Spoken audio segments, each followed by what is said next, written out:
It should have been me and Windtalkers. Me and Nick Cage. What? After Adam Beach's character dies in Suicide Squad. What? Got this video? Yo, what's going on, you guys? This is Devo here, your native personal trainer. This is one of my trad bros here. He's gonna introduce himself, tell you his 1-minute nutrition tip. Here he is. All right, my name is Jonathan Brewer. You might know me from Apocalypto. My character's name was Blunted. You might also know me from the guy that ate the balls. So that is my nutrition tip. Eat balls, have the balls, drink lots of water.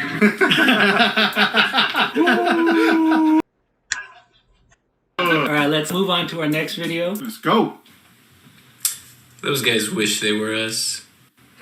Oh, okay. But at least we aren't that guy. Well, at least I'm not you-know-who.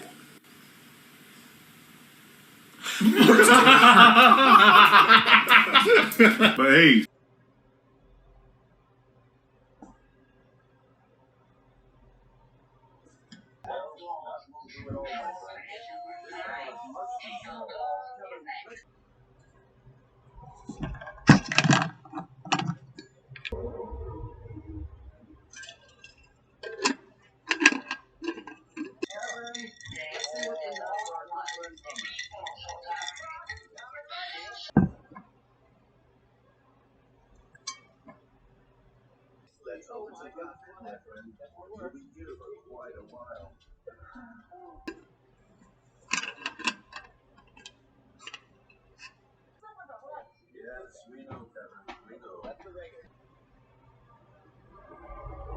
Bam bam bam bam bam bam bam bam bam cafe.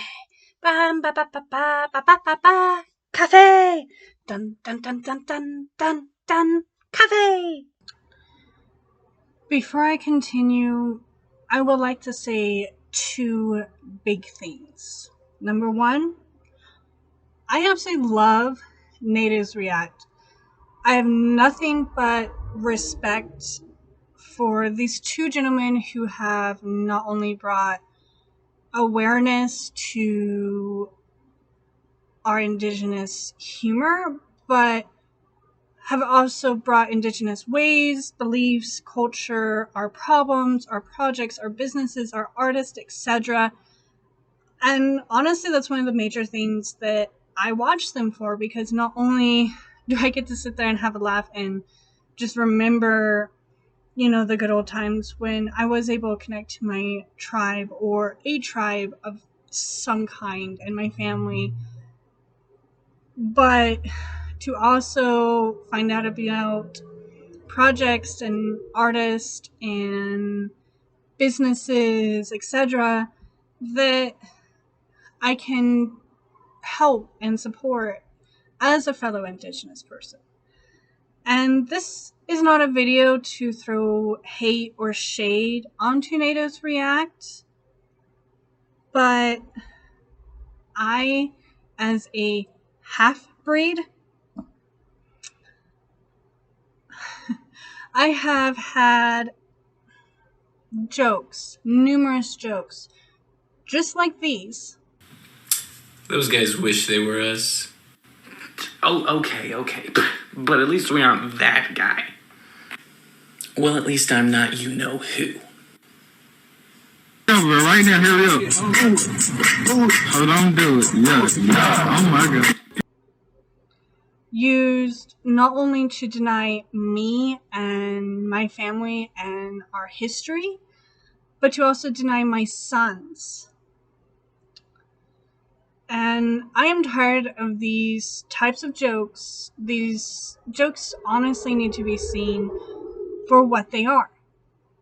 They are a way to divide us even further and to add prejudice and add to the racism within our own culture and our own society, which racism and prejudice is not just, whites versus darker skins or Asians or any other type of minority. No, there is prejudice and racism that goes on in our own minority societies.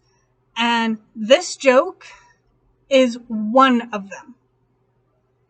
Second, no, I am not a reservation indigenous person.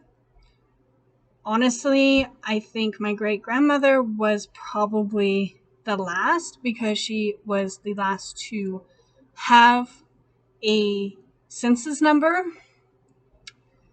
besides maybe my cousin and his mother.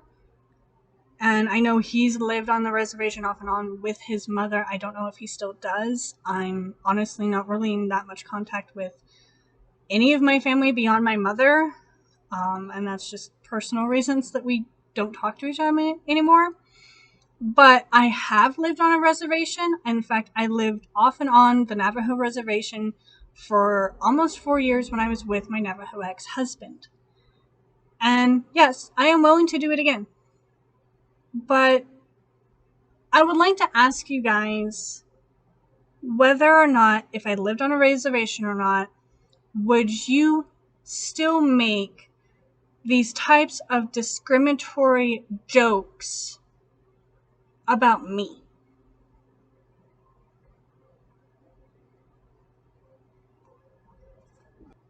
This is a topic that is extremely close to home for me.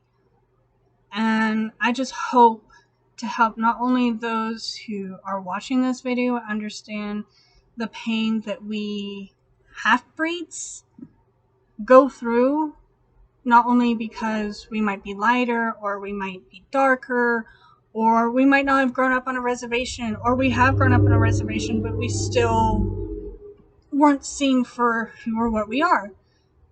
But to also give my fellow half-breeds and my own sons a voice.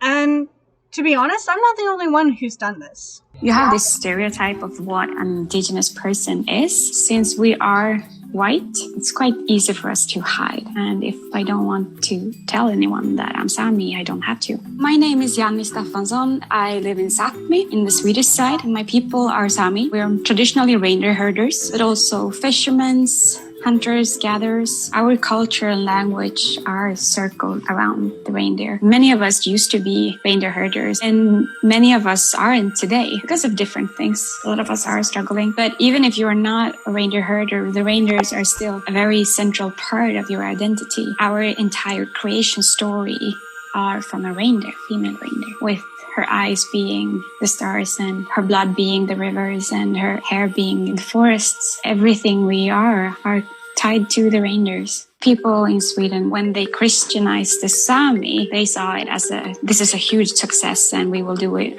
all around the world to all indigenous peoples. The same structure of taking our children, making them into the men of church, boarding school and such things. After the church Christianized Sami, they had people coming up and studying us, measuring our heads and how tall we were and what a typical Sami looked like. And they dug up our bones from the graves and studied them, and they are still in Swedish institutions. But that was at the same time as World War II, and Sweden was very, very offensive when it came to racial studies. And the stereotyping of us was that we were unintelligent, that we were childish and unable to know what was best for us. My grandma, I know, when she grew up, she wasn't allowed to even carry her own voice in court because we were seen as not being able to do that. And that kind of stereotype, it's still there, and people are still surprised when I tell them that I've studied university and we have Sami professors and doctors. It's been a process for Sami to gain our own voice. We still don't have a representative in the parliament, for example. You have to stop telling Native people that they don't look Native. Just because we don't look like a stereotyped version of a Native in TV and media doesn't mean that we aren't Native. There are natives who are redheads, who are lighter skinned or darker skinned, and all are equally important and beautiful. To my light-skinned natives, you're Indian and you know it. Where's my light-skinned indigenous people? I just wanted to remind you that one of the greatest chiefs, you might know him, Chief Crazy Horse, was light-skinned. Don't you forget that. Do you think people teased and called Crazy Horse a white boy? Fucking A.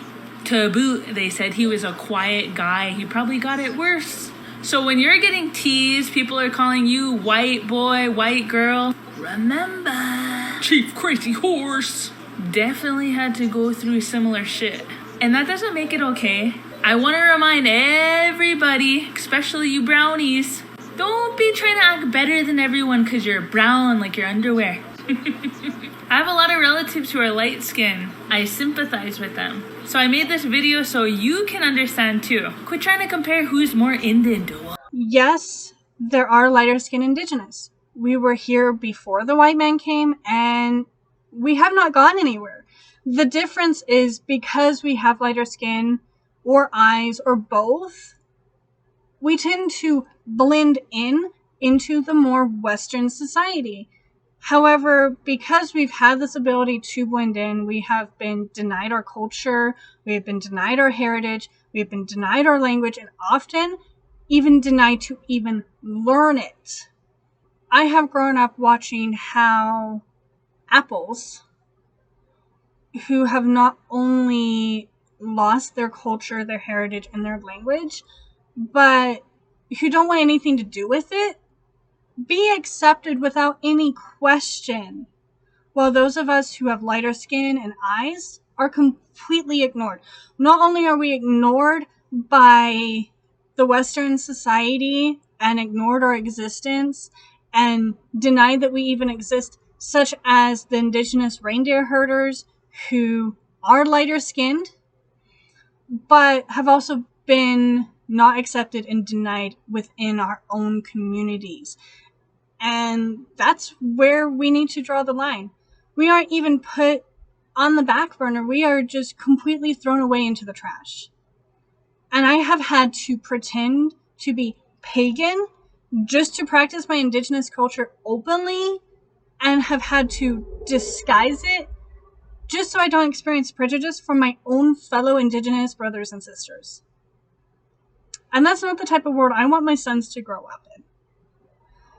And every time I have tried to not only learn and practice what little bit my mother, my grandfather taught and passed down to the rest of us, but to try to expand on it, I've had a brick wall placed in front of my face. It has been used as jokes, like this one, but it only adds to the pain that we experience. When the Standing Rock protest had started, I had wanted to join. I had heard the call. But the reason I stopped myself wasn't because I was homeless and living in my camper. The reason I stopped myself, even to this day, is not because I don't believe in what they are doing, which I believe wholeheartedly, but because, unlike Willie Nelson, I know I will not be accepted as one of the people. My great-grandmother did not survive the Trail of Tears and be branded with a census number just so her descendants could be denied their heritage, which she embraced and tried to instill as much into us and have it passed down. And honestly, it's time to say enough is enough, and we are not the puns of your jokes.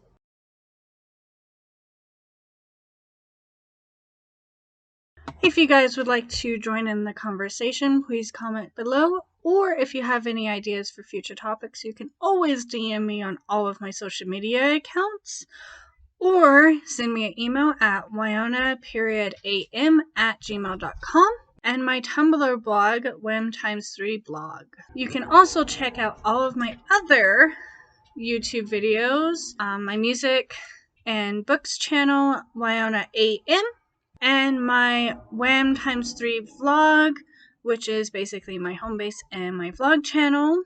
And of course, if you haven't, also like and subscribe this channel, my Coffee with YY channel, where we will have more and more discussions like this one.